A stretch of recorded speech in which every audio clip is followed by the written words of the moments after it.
Ardhja e Osmanëve në Ballkan dhe qendresa ballkano-argërore. Më 15 qershor të vitit 1389 u zhvillua betejë e Fushë Kosovës mes forcave të krishterë të Ballkanit dhe Europës dhe në anën tjetër forcave të Perandërisë Osmane, në krye të së cilave ishte sultan Murati i parë.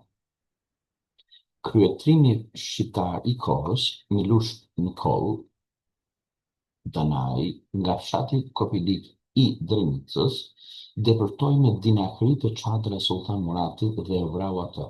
Në vendin që më vonë ishte quajtur Gazimestan, 8 kilometër larg Prishtinës. Ky trim me origjinë shqiptare mes jetës është përvetësuar nga historiografia serbe, ndërsa shqiptarët kanë ruajtur në memorien e tyre 3500 vargje këngësh historike, ku i këndohet trimërisë së tij dhe betejës së vitit 1389. Gjatë mesjetës së vonë, në 3 vite të ndryshëm, 1371 kemi betejën e fushës Maricës, pra koalicioni i parë ballkanik. Në 1387 koalicioni i dytë ballkanik anti-Osman dhe në vitin 1389 atë që sapo thamë deri tani betejë e Fushë Kosovës. Mbretëria serbe në këtë kohë në vitin 1360 kishte pushtuar territoret kryesore të Ballkanit jugor deri dhe një pjesë të mirë të Greqisë.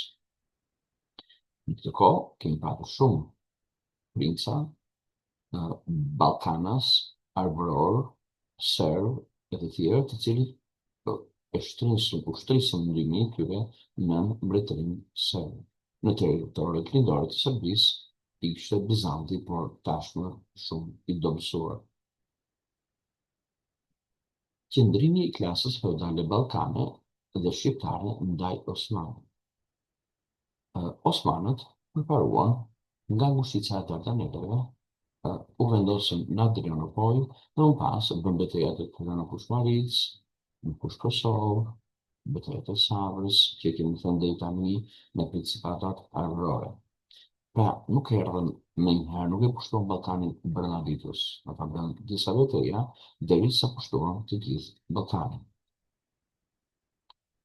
Faza e parë njihet si faza e vasalitetit. Sultanët Ballkanas njihin sultanin si kryezor, i jepnin shumë të hollash, merrnin pjesë në fushatat ushtarake të sultanit.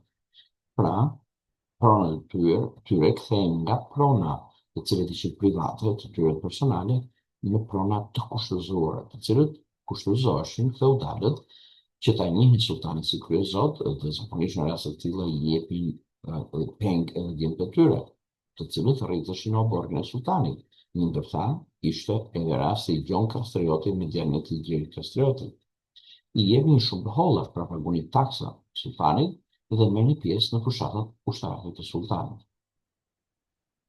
Koalicionet ballkanike. Koalicioni i parë ballkanik 1371 marrin pjesë feudalet Ballkanas dhe despoti i Vlorës, pra Aleksandër, në Fushë Maricë. Marica është i lumë i cili buron në pjesën veriore të maleve Rodope, pra si themi në jugun e Bullgarisë së sotme, dhe këtu feudalët Ballkanas u përballën me Perandorinë Osmane, dështuan, pra u thyen.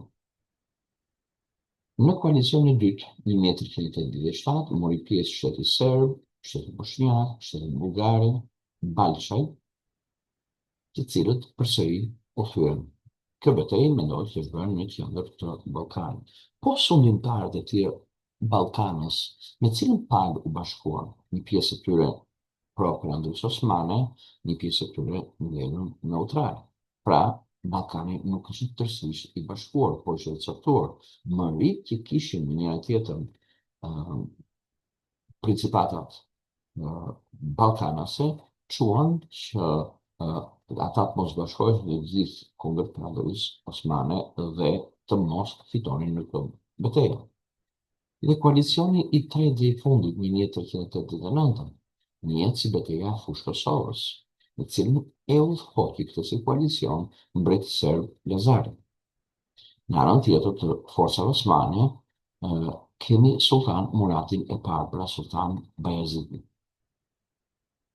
i cili vritet ashtu siç vritet edhe mbreti serb Lazari, por siç vritet edhe Teodori II Muzaka. Nga arbërorët merr pjesë Gjergji I Balça, Teodori II Muzaka, që sapo them që vritet, Dimitër Jonima, i cili ishte zoti i territoreve Lezhë dhe Rëshërë. Mendohet që Osmani ka patur rreth 30.000 trupa, kurse ballkanasit 25.000 trupa. Në këtë betejë, vritet thamë edhe perandori Sultan Murati I parë nga Miloš Kopili, ose Miloš Kopiliqi, që e thamë të në hyrje të këtij mësimi. Pra Sultan Murati dhe Miloš Kopili. Ja edhe një pikturë e betejës së Pushkashëndës, në cilët ballkanasit hyen.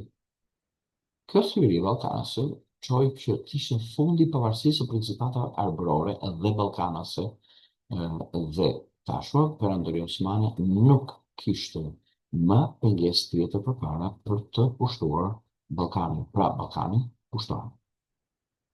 Tokat shqiptare ndahen: 1. Sanxhaku me një qendër Gjirokastër, preshët Sanxhaku I parë, plus tokat të Gjon Kastriotit, Gjergj Aranitit dhe Dimitër Jonimës I Lezhë, të cilët ishin vasalë të sultanit.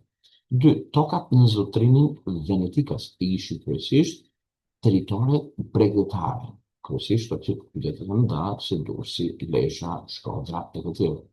Dhe 3. Territore vasale, pra ishin ata arbëror apo ballkanës të cilët I ushtruan sultanit.